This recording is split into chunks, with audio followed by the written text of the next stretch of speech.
Hello everyone, I hope all of you doing well. 19 दिसंबर 2023 के महत्वपूर्ण current affairs के question इस प्रकार से हैं। तो चलिए देखते हैं। पहला क्वेश्चन, हाल ही में टेस्ट क्रिकेट में 500 या उससे अधिक विकेट लेने वाले दुनिया के 8वें गेंदबाज कौन बने हैं? नॉथन लियोन दुनिया के 8वें नंबर के गेंदबाज बने हैं।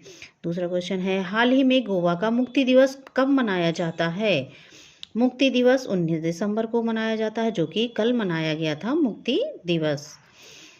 तीसरा क्वेश्चन है, हाल ही में आई SBI की रिपोर्ट के अनुसार कब तक महिला मतदाताओं की संख्या पुरुषों से अधिक हो जाएगी?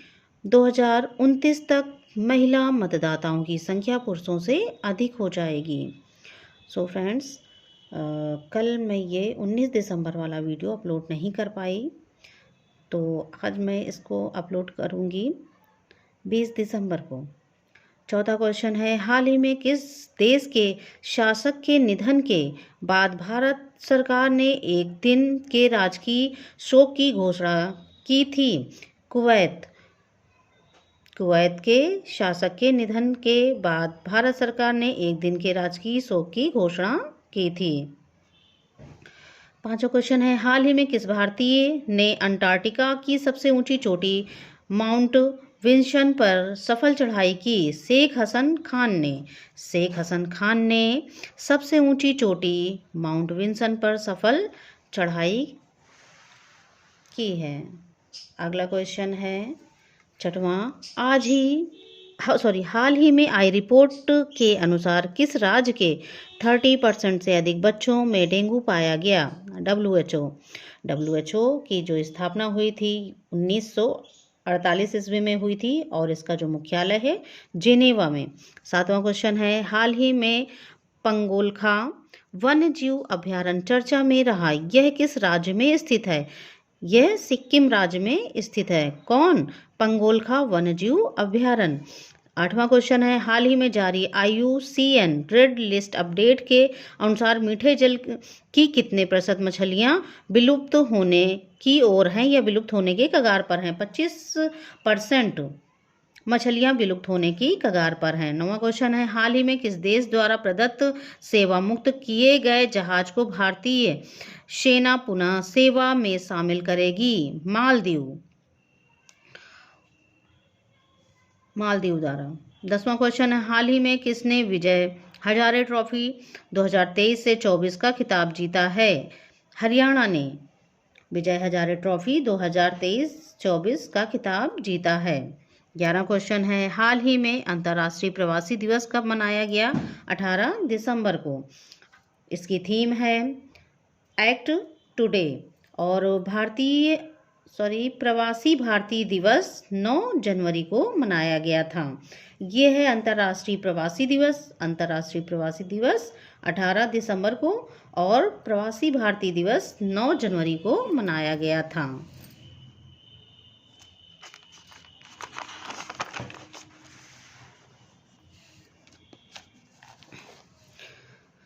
बारहवां क्वेश्चन है, हाल ही में किस खिलाड़ी ने ITF विश्व चैंपियन पुरस्कार 2023 जीता है? ITF international tennis federation. 2 लोगों ने जीता है, नोवाक जोकोविच जो कि सर्बिया के हैं, और आर्यना सवालेंका जो कि बेलारूस की हैं। इन्होंने ITF विश्व चैंपियन पुरस्कार 2023 जीता है। 13वां क्वेश्चन है, हाल ही में PM नरेंद्र मोदी ने तमिल संगम के दूसरे चरण का उद्घाटन कहाँ किया है? वाराणसी में तमिल संगम का उद्घाटन किया है किसने? PM नरेंद्र मोदी ने। 14वां क्वेश्चन है, हाल ही में दिसंबर 2023 में अंतर्राष्ट्रीय गीता महोत्सव का आयोजन कहाँ किया गया? हरियाणा में। इसकी थीम भी रखी गई थी वसुधैव कुटुंबकम, श्रीमद् भागवत गीता और वैश्विक एकता। इसको हिंदी में कहेंगे one earth, one family, one future. 15वां क्वेश्चन है, हाल ही में पहली बार आयोजित खेलो इंडिया पैरा गेम्स में शीर्ष में कौन रहा? हरियाणा शीर्ष में रहा।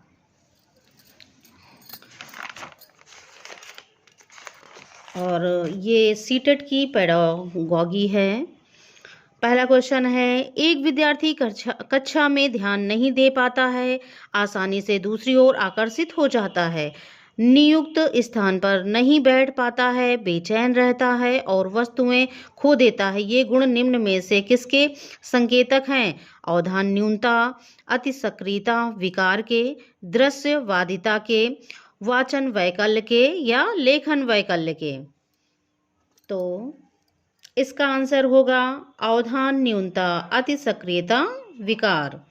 दूसरा क्वेश्चन है, श्रवण बाधिता वाले विद्यार्थियों के समावेशन हेतु एक अध्यापिका को पहला उस वक्त बोलने से बचना चाहिए जब विद्यार्थी उसका चेहरा ना देख पाए। दूसरा है, सांकेतिक भाषा के इस्तेमाल को हतोत्साहित करना चाहिए। तीसरा है, सहायक तकनीकों प्रौद्योगिकी के इस्तेमाल से बचना चाहिए। चौथा है, जानकारी प्रकरण के लिए अतिरिक्त समय नहीं देना चाहिए।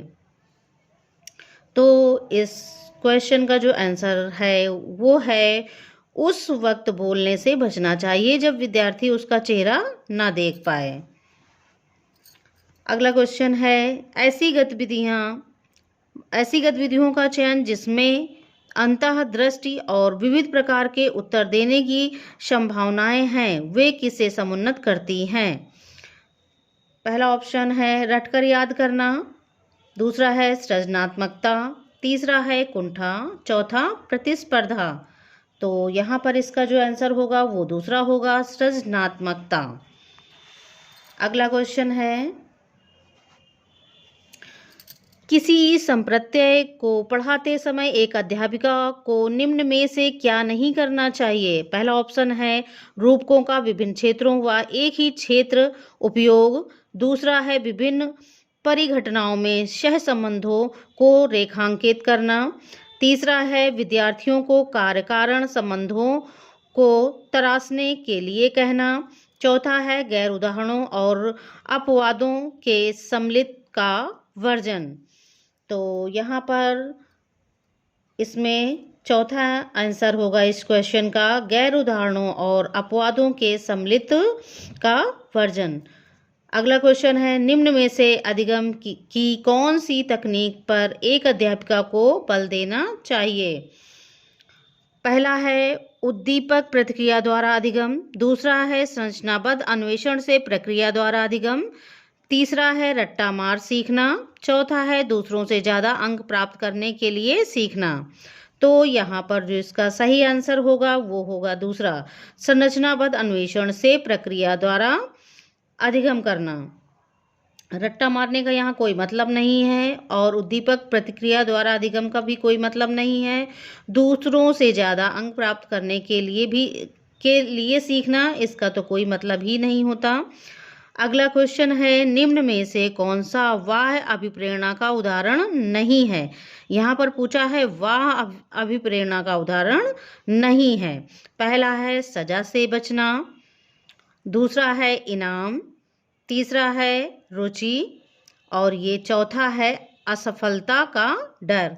तो यहाँ पर जो सजा से बचना है ये किसका उदाहरण है? ये वाह अभिप्रेरणा का ही उदाहरण है। यहाँ पर जो इनाम है ये भी वाह अभिप्रेरणा का उदाहरण है और ये रुचि जो है ये वाह का नहीं है, ये आंतरिक अभिप्रेरणा है, एक्सटेंसिव।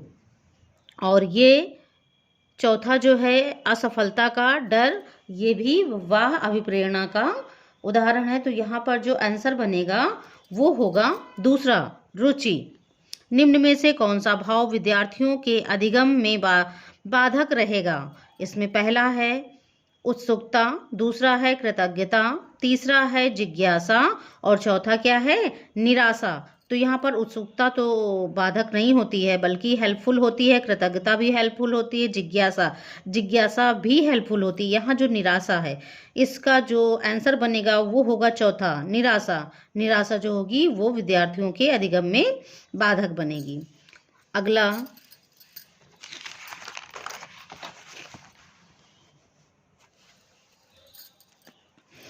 अधिगम का सामाजिक संरचनात्मक उपागम निम्न में से किसकी महत्ता पर बल देता है? इनाम और दंड, मानकीकृत आकलन, सांस्कृतिक संदर्भ और प्रतिपादक अध्यापन। तो यहाँ पर दिया हुआ है क्वेश्चन, अधिगम का सामाजिक संरचनात्मक उपागम निम्न में से किसकी महत्ता पर बल देता है? तो यहाँ पर जो आंसर होगा वो सांस्कृतिक संदर्भ।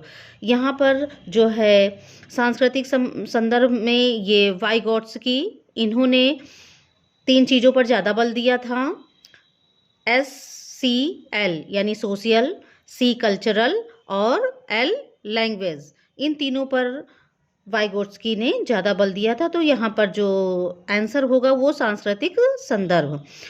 अगला क्वेश्चन है, अधिगम सबसे अधिक प्रभावशाली और अर्थपूर्ण होगा अगर यह संदर्भित रूप में हो।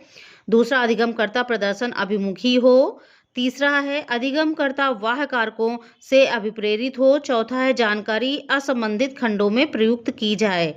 तो इसमें जो आंसर बनेगा वो होगा पहला, यह संदर्भित रूप में हो। अगला क्वेश्चन है, जीन पियाजे के अनुसार एक सतत प्रक्रिया जो मानसिक संरचनाओं को परिष्कृत और परिवर्तित करती है कहलाती है, क्या कहलाती है? पहला ऑप्शन है नकल उतारने जैसा व्यवहार।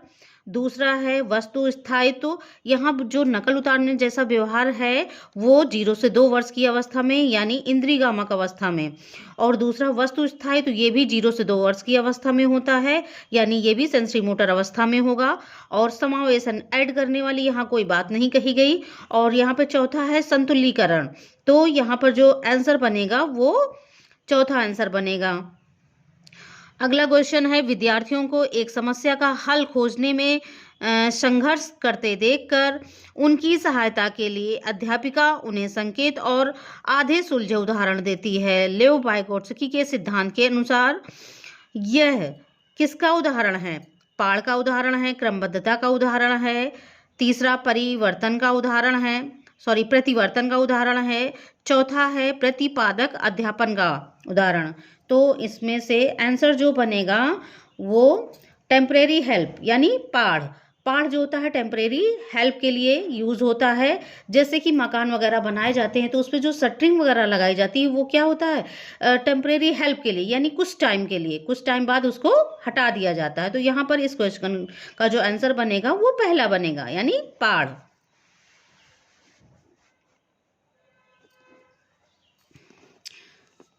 सो फ्रेंड्स, आज मैं ये क्वेश्चन यहीं तक रखूँगी और इस वीडियो को आप पूरा देखिएगा और इसको कमेंट करके बताइएगा ये क्वेश्चन आपको कैसे लगे। और इसको ज़्यादा से ज़्यादा अपने फ्रेंड में शेयर कीजिएगा, सब्सक्राइब कीजिएगा, बेल आइकन को दबाना मत भूलिएगा।